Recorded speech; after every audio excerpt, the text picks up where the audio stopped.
Welcome to the Deep Dive, where we dive deep into the source material you send us. And today, we're tackling simple stories that are, honestly, surprisingly profound. We're working with a transcript from the Story Learner podcast episode.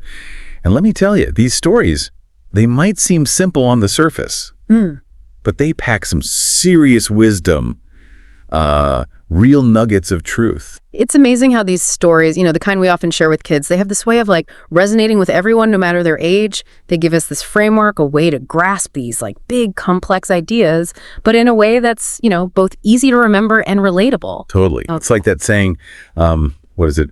Oh, important truths are often found wearing simple clothes or something like that. And our first story, The Two Wolves, that's a perfect example. The one about the two wolves kind of battling it out inside us. Oh. You've probably heard it. But have you really sat down and thought about what it means for you, personally? Yeah, it's easy to just simplify it, to see it as this black and white thing, Right. Good versus evil. But the real power of this story, it's in how it highlights choice, conscious choice. You're not just stuck with whichever wolf feels stronger on any given day, right? Right. You actually have the power, the ability to choose which one you're feeding, which one you're nurturing. That is such a good point. It's not about pretending the bad wolf doesn't exist. We all have those negative thoughts, those not so great impulses. It's more about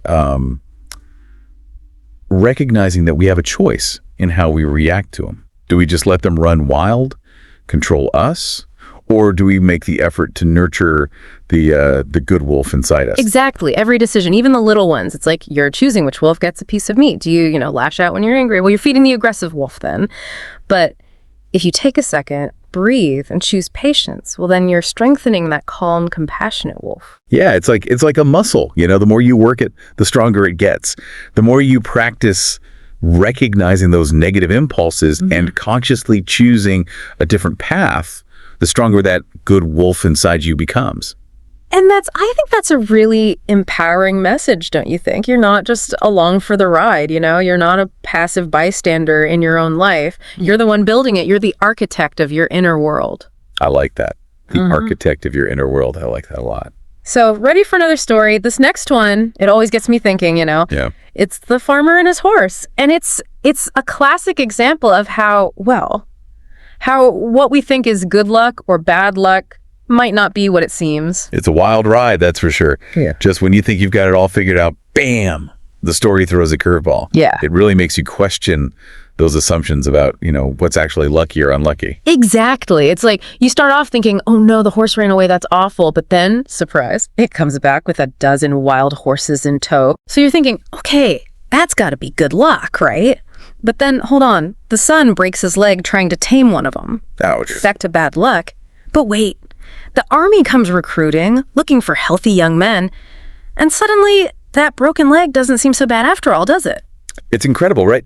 It makes you realize how much we limit ourselves with our perspective. We get so caught up in the moment, in the immediate situation, that we forget to zoom out, to see the bigger picture, the long game. What feels like a disaster today might be setting the stage for something amazing down the road. That's the real wisdom this story offers, I think. It encourages us to be more patient, to embrace the uncertainty of it all.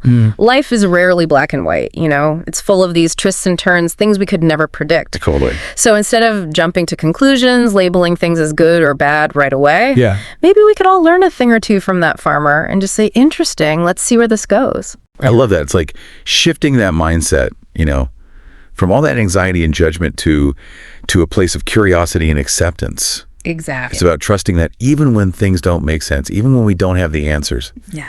life is, it's unfolding as it should. It is. So yeah, instead of stressing about what we can't control, the farmer and his horse reminds us to focus on what we can control, Right. which is how we respond to each situation, with wisdom and grace.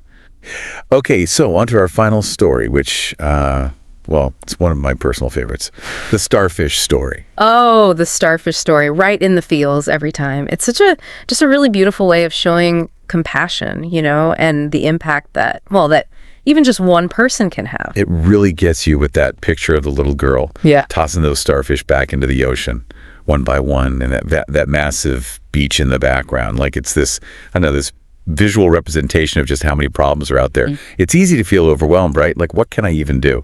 It is. And that's exactly what the story speaks to, that feeling of helplessness, you know? Yeah. And her response when she's asked, what difference does it make? You can't save them all. So good. She just says, I made a difference to that one, and tosses another one right back into the water. Such a simple thing to say.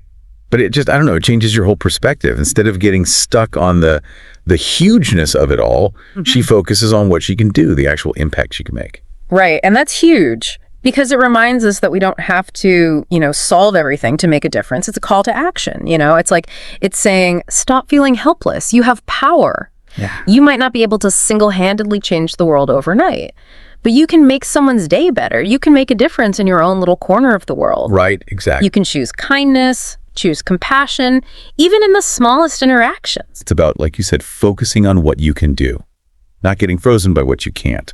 So as we start to wrap up our deep dive here, looking at these three stories, deceptively simple as they are, what stands out? What's the common thread? For me, it's empowerment, without a doubt. Each story, in its own way, it reminds us we're not just passive characters in our own lives. We have the power to choose how we react to things, to cultivate patience, perspective, and to actually make a difference through the choices we make. Yeah. It's like they're all inviting us to live a little more consciously, with more compassion, more courage, I love that because it's true. These aren't just bedtime stories. They're like, I don't know, roadmaps for navigating this crazy thing called life. They make you want to look inward, to really think about your thoughts, your actions, and to step out into the world with a sense of purpose. So if your life were a story, what kind of story would you want to tell? And what choices are you making today to write it? Something to think about as we surface from this deep dive.